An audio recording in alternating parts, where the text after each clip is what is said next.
Hello Philippines! Hello world! Mapagpalang araw sa inyong lahat. Ang lulutuin naman natin ngayon ay shrimp tempura. Nag-crave kasi ako guys sa tempura. Ito nga po ang ating hipon. Kalahating kilo ito guys. Lilinisin muna natin. Naalis ko yung kanyang balbas. Tapos aalisin natin yung ulo guys. Hindi natin isasama sa pagluluto. Pero pwede rin yan gawing sabaw guys, kaya pwedeng huwag nyong itapon din. Ayan, hinihiwa ko na ang likod ng shrimp natin. Nandyan kasi guys yung dumi rin sa likod niya at saka sa may bandang tiyan. Kailangan maalis din po yun. Tapos hihiwain ko sa gitna guys para dumami guys ang ating tempura.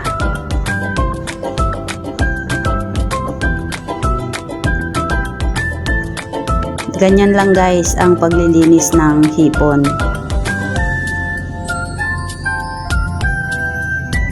Medyo malalaki naman tong nabili natin kaya pwede nating hatiin sa gitna.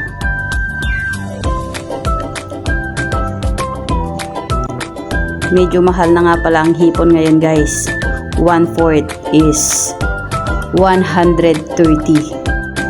So 260 guys yung kalahating kilo.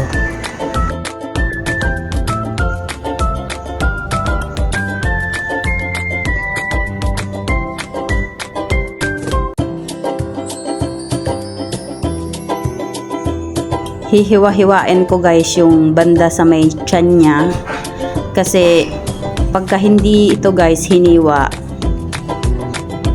pag prinito mo siya bumabaluktot, hindi mag-straight, kaya kailangan hiwa-hiwaan yung kanyang bandang sa tiyan para pag niluto natin hindi siya babalok.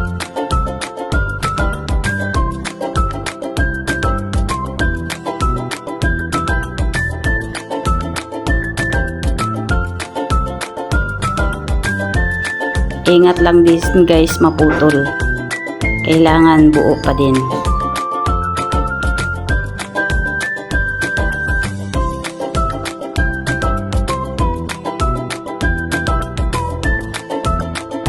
Maglalagay na tayo guys ng paminta powdered. Medyo dami-damihan natin guys para masarap, mabango. Asin.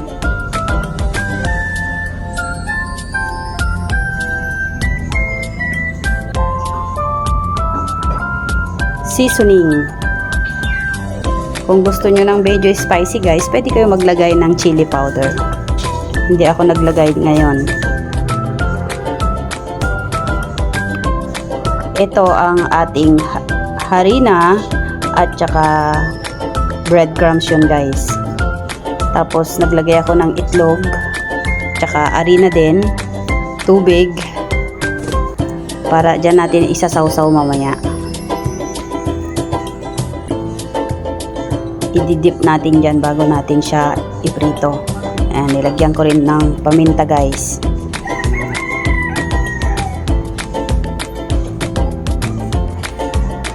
Asin.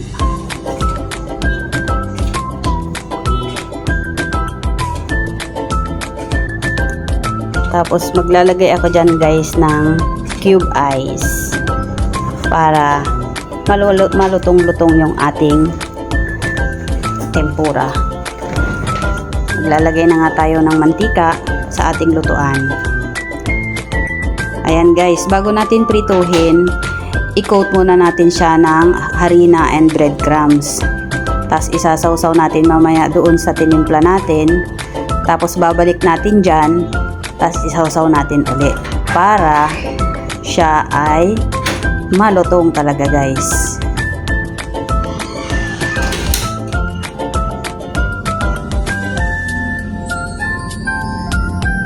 Ayan guys, oh.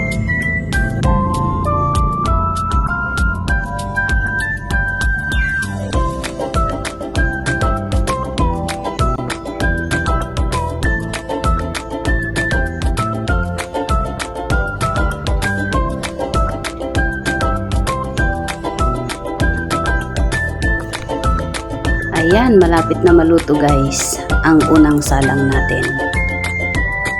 Ayan, may luto na. Pag ganyan guys ang kulay, luto na yan guys.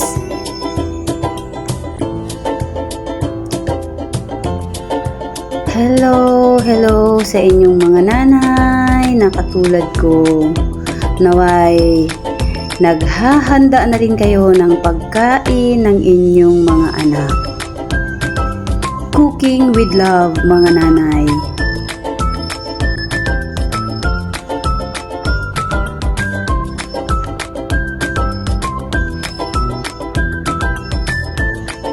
Ayan ang ating tempura, shrimp tempura.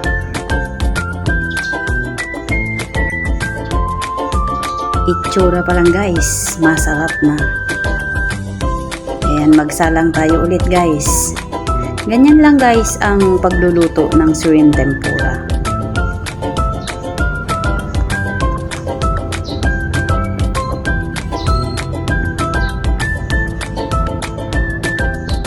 Ang ginawa ko rin pala guys dun sa sausawan, lemon juice, kalahati lang guys, 3 kutsarang asukal, paminta, at nilagyan ko siya ng oyster sauce, at saka half cup na water. Tapos nilagyan ko ng konting seasoning guys.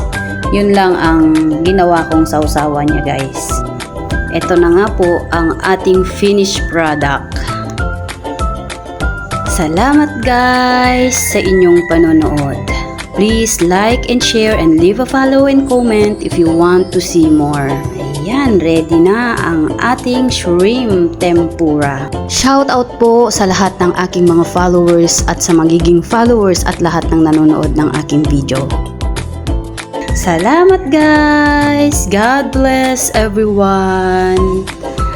Bye sa inyong lahat!